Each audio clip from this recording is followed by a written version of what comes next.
सरकार ने 9 फरवरी को कैबिनेट की बैठक होने वाली है। हम लोग चाहते हैं ऐसा दबाव बनाए कि 9 तारीख को जो फैसला आ जाए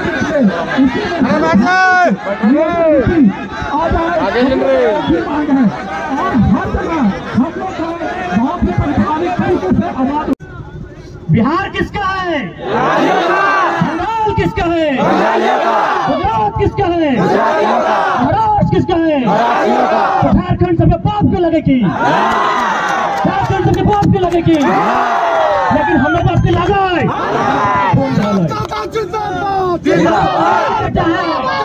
मेरा बाप का झारखंड है कि मेरा बाप का खून बहा झारखंड बनाने में। आज गवर्नमेंट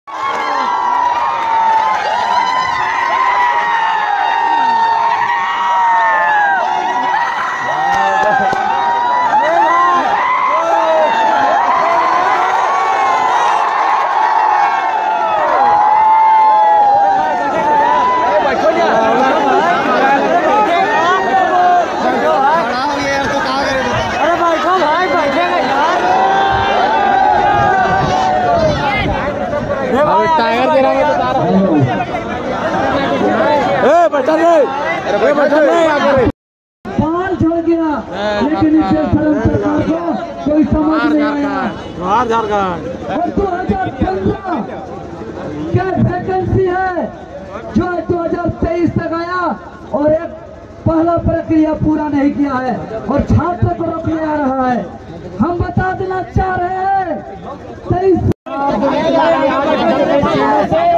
ये जुल्म के पर्दों को फाड़ डालेंगे, ये जुल्मी सरकार को फाड़ डालेंगे। तुम लाख चला लो गोलियां, ये कम नहीं होंगे। तुम लाख चला लो गोलियां, ये कम नहीं होंगे। शीश कटेंगे लेकिन गम नहीं होंगे।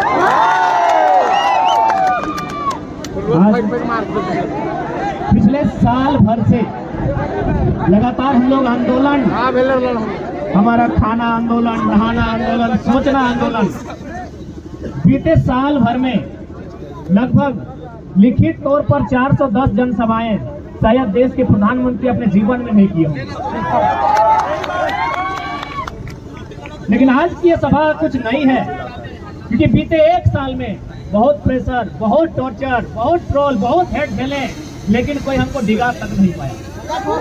लेकिन बीते 2 दिन में कुछ घटनाएं मेरे साथ ऐसी घटी, मेरे दिल के बहुत करीब विकास और प्रकाश नामक मेरे 2 साथी थे, जिनका आकस्मिक दोनों 23 साल के थे, उनका देहांत हुआ और हमको थोड़ा दुख लगा। हम दर्द में थे, लेकिन आज अपने दर्द को छिपाकर यहाँ इसलिए आए हैं क्योंकि छात्रों का दर्द उससे लाख गुना ज्यादा है। इसलिए आए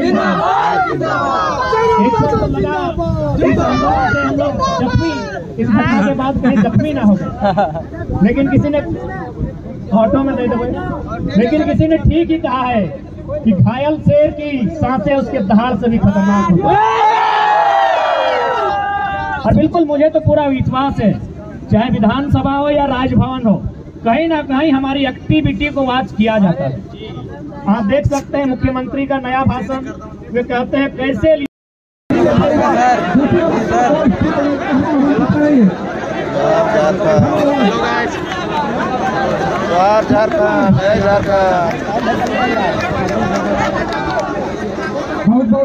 झारखंड। वे मोटा मोटी 20 साल से विधायक हैं। एक भी वीडियो उनको जारी करने बोलिए जहां उन्होंने ये नारा दिया है कि लड़ेंगे झारखंड। ये नारा हम लोगों का है। अब बात करते हैं राजभवन की। 29 तारीख जिस शाम को हम अपने 2 साथियों को कांधे पर ले जाकर उन्हें शमशान में दफनाते हैं, उसी समय विधायक कहीं ना कहीं वापस होता है, यानी उन्हें ऐसा लगता है कि शेर जख्मी हुआ है। यानी कहीं ना कहीं वे हमारी गतिविधियों को देख रहे हैं। आज गांधी मैदान, गांधी यानी अहिंसा का संदेश, गांधी यानी आंदोलन, गांधी यानी शांति। लेकिन आज यदि गांधी के देश में छात्र आंदोलन कर रहे हैं, छात्र अशांत हो रहे हैं, तो कहीं ना कहीं उन हुक्मरान पर सवाल खड़ा होता है जिन्हें हमने चुन कर भेजा।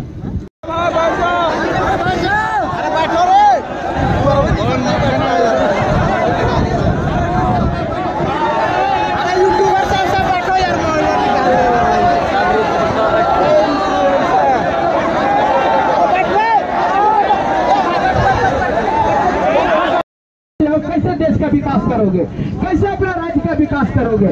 इस बात को आप लोगों को समझना पड़ेगा। और ये तो बता रहे हैं ना, ये सरकार जेल हाउस की कहते हैं वहाँ पगलाने जाते हैं, अब इसको फुल मेजोरिटी मिल गया। आपको वो कहानी सुने हो नहीं? जो लोग अगर बाहरी भीतरी का प्रश्न खड़ा करते हैं, मैं उन्हें 2-3 उदाहरण दूंगा। जब ये आंदोलन स्टार्टिंग हुआ था, हमें बिहार मूल के एक हाईकोर्ट के जज ने फोन किया था। उन्होंने धनबाद के एक वकील को फोन किया, बोला उस लड़का से हमको बात कराओ। उन्होंने वकील को फोन किया, वकील साहब किसी तरह मेरा नंबर जुगाड़ किया, हमको कॉन्फ्रेंस में बात कराया। हाईकोर्ट जो कि बिहार मूल के, उन्होंने स्पष्ट कहा कि हम आप किस भाषा की लड़ाई में बिल्कुल आपके साथ हैं, क्योंकि यदि सभी लोग यूपी, बिहार, बंगाल, उड़ीसा के लोग अगर भाईचारा के नाम पर झारखंड में कब्जा कर लेंगे तो झारखंड बना ही क्यों था? यह कथन मेरा नहीं है, बिहार मूल के एक हाईकोर्ट के जज का है, जिन्होंने मुझे लगभग फरवरी महीना में फोन किया था मानव श्रृंखला के बाद। बोला बिल्कुल आपका जो भी लॉजिक आप रखते हैं बिल्कुल सत्य रखते हैं। झारखंड के लोग जिस समय खेतों में, खलिहानों में, जंगलों में, बिहड़ों में रहते थे, बिहार में नालंदा विश्वविद्यालय था। आप एजुकेशन को लेकर उनका मुकाबला कैसे कर सकते हैं? वहां विक्रमशिला विश्वविद्यालय था। आप उनके एक ही शिक्षा के स्तर में दोनों को बैठा दिया जाए, आप मुकाबला नहीं कर सकते हैं, तो आपकी लड़ाई बिल्कुल संवैधानिक। एक हरियाणा के जाट नेता का फोन आया जो किसान आंदोलन में सक्रिय थे। उन्होंने भी कहा कि यदि जो लोग झारखंड के दर्द को नहीं समझ रहे हैं और जो लोग इसे बाहरी भीतरी का नाम दे रहे हैं, उनसे एक ही सवाल किया जाए कि पूरा इंडिया एक रहता, कश्मीर से कन्याकुमारी तक हिंदुस्तान एक, गुजरात से अरुणाचल प्रदेश तक पूरा इंडिया एक रहता, और यदि बंगाल के किसी अभ्यर्थी को केरल में मास्टर बना दिया जाता, क्या हैंडलिंग कर पाते? गुजरात के किसी अधिकारी को नागालैंड में इंस्पेक्टर बना दिया जाता, क्या विधि व्यवस्था कंट्रोल कर पाते? तो इस बात को अगर आप समझते हैं तो इस बात को भी समझना होगा, झारखंड की लड़ाई सही है।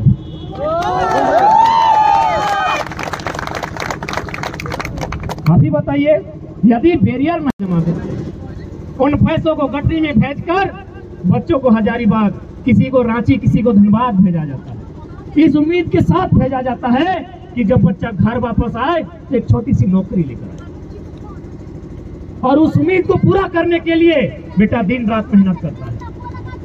वो अपने सारे दुखों को भूलकर, अपने संगी साथियों को भूलकर, एक छोटे से लॉज में जहां सबसे कम दाम में उपलब्ध हो पाता है वहां तैयारियां करता है। अपने जीवन का 5 साल, 10 साल, कोई तो 15 साल लगा देते हैं। अचानक उसके पास विधानसभा से लिखित चिट्ठी जारी होता है कि आपकी सारी परीक्षाएं रद्द कर दी जाती है। क्या कभी ने सोचकर देखा है उसके साथ क्या बीतता है? लोग आश्वासन देते हैं कि उम्र की सीमा बढ़ा देंगे। एक बात बताइए, जो लोग थोड़ा सा टेक्निकल एग्जाम की तैयारी करते हैं वे लोग अगर उम्र की सीमा बढ़ा दी जाए तो सक्षम है, लेकिन जो लोग डिफेंस की तैयारी करते हैं उम्र की सीमा बढ़ाकर उन्हें घोड़ा बना देंगे। आज होमगार्ड का मामला हजारीबाग में पेंडिंग है, आज होमगार्ड का मामला धनबाद में पेंडिंग है, वो 2017 की बहाली है। आज यदि आप उनको कह भी देते हैं कि हम आपकी उम्र की सीमा को बढ़ा देते हैं, क्या उन्हें फिर से 5 फीट का हाई जंप करवा सकते हैं? क्या उनसे आप 16 फीट का लॉन्ग जंप करवा सकते हैं? क्या उनसे आप 5 मिनट में 1600 मीटर दौड़वा सकते हैं? तो वास्तव में इनके पास विजन नहीं है, इनके पास मिशन नहीं है, ना इनके पास दूरदर्शी सोच है। इसलिए आज झारखंड के तमाम नौजवानों को, पढ़ने वाले छात्रों को आज एक जगह आकर इस आंदोलन को भागीदारी देना होगा और प्रयास करना होगा। इतना जोरदार हमला हो सरकार पर, या तो सरकार बैकफुट पर जाए या 24 में सरकार कहीं ना रहे। साल भर से देख रहे हैं, जो नौजवान 2 बजे रात तक जागते थे, चाहे नौजवान हो या नौजुवतियां हो, जो रात भारत में और उसी अनुसूची 9 में, जिस अनुसूची में भूमि सुधार कानून स्थापित किए जाते हैं, कानून नंबर 209 में, भारतीय संविधान अनुसूची 9 में 1990 66वां संशोधन, 1908 CNT कानून शामिल किया गया है। तो हम यदि 1932 को आधार मान रहे हैं, और हमने तो स्पष्ट कहा यदि आपको ऐसा लगता है इस भूभाग में अन्य प्रदेशों के लोग अगर रहते हैं और उनका अपने प्रदेश में कोई नाता नहीं है, तो आप स्थानीयता 1-2 परिभाषित कीजिए। बहुत जगह है, जनरल 1, जनरल 2, जनरल 3 तक है। कानून बनता है इंसान के लिए, इंसान कानून के लिए नहीं बनते हैं। और आप किस कानून की बात करते हैं? मंत्रीगण ऑडी में चलते थे, सॉरी फॉर्च्यूनर एम्बेसडर में चलते थे, समय बदला, BMW, फॉर्च्यूनर, रेंज रोवर। अरे भाई, एक एक को गाड़ी बदलता गया, यानी कानून बदला ना। गाड़ी रखना भी कानून है ना। एक एक को गाड़ी बदला यानी कानून बदला। तो मैंने कानून सिर्फ जनता को दबाने के लिए है क्या? नेताओं का मन किया तो गाड़ी बदल गया, नया कानून बन गया। उनको मन किया तो 70 लाख का क्रिकेट का मैच खेल लिए। उनको मन किया तो अपनी अर्धांगिनी और आधी अर्धांगिनी के साथ लतरा तो डैम चल गए।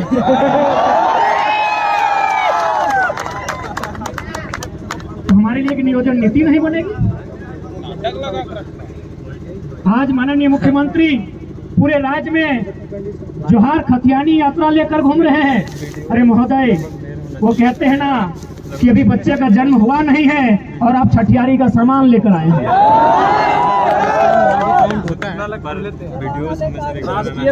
इसीलिए किसी ने खूब कहा है कि जनता भूख प्यास से त्रस्त है और राजा साहब सुरा सुमरी में मस्त है। हमारे छात्र, पढ़ने वाले छात्र, आप गांव में जाइए। मेरे ही गांव से 15-16 स्टूडेंट धनबाद तैयारी के लिए जाते थे। जब से वैकेंसियां रद्द हुई है, उनकी संख्या सीधा 2-3 हो गई। हम लोग पूछे कि क्या कारण है, तो बोला था कैसे हिम्मत करें। जीवन का 5 साल, 6 साल, 7 साल जाता है। अरे समय जाता है तो अलग विषय है, बाप की आधी पूंजी चली जाती है, माँ की आंखों की रोशनी चली जाती है, छोटे भाई का सपना टूट जाता है। तो क्या करें? आखिर पढ़ना भी तो इसीलिए चाहते हैं कि एक नौकरी करें, और नौकरी भी तो इसीलिए करना चाहते हैं कि छोटी सी कमाई हो जाए। तो हम 5 साल अपना बर्बाद करने के बाद अपने बाप की आधी पूंजी बेकार करने से अच्छा है हम खेतों में हाथ बटाएं। पैसा कमाने से तो मतलब है। तो इसीलिए भैया हम सोच रहे हैं इस बार निरन महीना में खेती करेंगे, धान के बाद गेहूं लगाएंगे, लेकिन अब कंपटीशन की तैयारी नहीं करेंगे। सोचिए कितना दर्द, सोच के देखिए कितने दुख में है हमारे छात्र। बस एक पॉलिसी नहीं बना है। ये कैसा राज्य है? आज अगर इस राज्य में एक पॉलिसी नहीं बनी है तो सवाल खड़ा होता है इस राज्य के तमाम IAS पर, क्योंकि IAS का काम होता है पॉलिसी बनाना। और आप अगर इस राज्य में 22 सालों के झारखंड में अगर पॉलिसी नहीं बना पाए हैं तो सवाल तो होता है, भले आपको बुरा लगेगा, कि आप लोग IAS है कि गधा है? बुरा लगेगा, लेकिन क्या करें, हम मजबूर हैं। हम टूटे हुए लोग, हम लोग जख्म खाए हुए लोग, अपने आंखों के सामने सपने को टूटते हुए देखने वाले लोग, आज मजबूरी में हमें इन शब्दों का प्रयोग करना। क्या विधि व्यवस्था कंट्रोल हो पाती? क्या एक मलयालम बोलने वाला केरल का इंसान झारखंड के क्षेत्र में विधि व्यवस्था कंट्रोल कर पाता? नहीं कर पाता। तो इसीलिए हमारे देश की खूबसूरती यही है, अनेकता में एकता, विविधता में एकता, और उसी के तहत आपको सबके अधिकार को सुरक्षित रखना हो। आज लोग कहते हैं कि 1932 का खतियान असंवैधानिक है, ये अंग्रेजों के काल का है। बोले भैया आप इतना हमको मत सताइए, अब हम लोग को इतना परेशान ना कीजिए। आप किस कानून की बात करते हैं और कौन से संविधान की बात करते हैं? अरे हम लोग भी थोड़ा बहुत पढ़ लिए हैं, अब हम लोग भी अनपढ़ जाहिल नहीं है, थोड़ा बहुत पढ़ लिए हैं। आप जिस संविधान की बात करते हैं और आप जिसे अंग्रेजों के काल का कानून मानते हैं, तो पलटिए थोड़ा सा, आप फ्लैशबैक में पीछे जाइए। सन 1990 भारत के संविधान में 66वां संशोधन हुआ था। क्या हुआ था? CNT जो 1908 में बना कानून है, उसकी 3 अध्याय को 66वां संशोधन करते हुए 1990 में भारतीय संविधान के अनुसूची 9 में शामिल किया गया। तो क्या 1908 का कानून जो CNT कानून है, बताते हैं क्यों दादा? मीडिया बंधु ध्यान से रिकॉर्ड कीजिएगा। माननीय बन्ना जी मंत्री है, थोड़ा जी लगा देते हैं। माननीय मंत्री बन्ना जी जो हमारे झारखंड में अतिक्रमणकारी हैं, जैसे भारत के लिए विदेशी लोग आक्रमणकारी थे, वो हमारे राज्य के लिए आक्रमणकारी हैं। वे एक फंक्शन में गए थे स्टूडेंट के बीच पटमदा क्षेत्र में। क्या भाषण दिया पता है? माननीय मंत्री ने भाषण दिया है। क्या भाषण दिया पता है? कि हम ना मैट्रिक में चोरी कर रहे थे। माननीय स्वास्थ्य मंत्री का बयान सुनिए कि हम मैट्रिक में चोरी कर रहे थे। एगो एसडीओ आके हमको पकड़ लिए। क्या बोल रहे हैं? कि एसडीओ हमके पकड़ लिए। आज वो एसडीओ मेरा सेक्रेटरी है, हम मंत्री बन गए। अरे यार, ऐसा उदाहरण देगा? इतना बोका आदमी, इतना बेकार आदमी कैसा उदाहरण दे रहा है? यानी स्टूडेंट को बोल रहा है कि काहे पढ़ाई लिखाई में समय गवा रहा है, चोरी उरी करो, बनना गन्ना छिलने लायक नहीं थे, बनना बन गए हैं। मंत्री जी का बयान है। इसलिए आज प्रत्येक नौजवान को उस दर्द को आभास करना होगा, आपके माँ के उस सपने को आभास करना होगा कि किस प्रकार माँ ने जूठन खा के अपने पुराने गहने को पड़ोसी को गिरवी रख के आपको हजारीबाग रांची पढ़ने के लिए भेजा है। आपको पिता के उस सपने का ख्याल करना होगा कि इस प्रकार फटी धोती फटी गमछी में खेती करके पैसा जुगाड़ करके आपको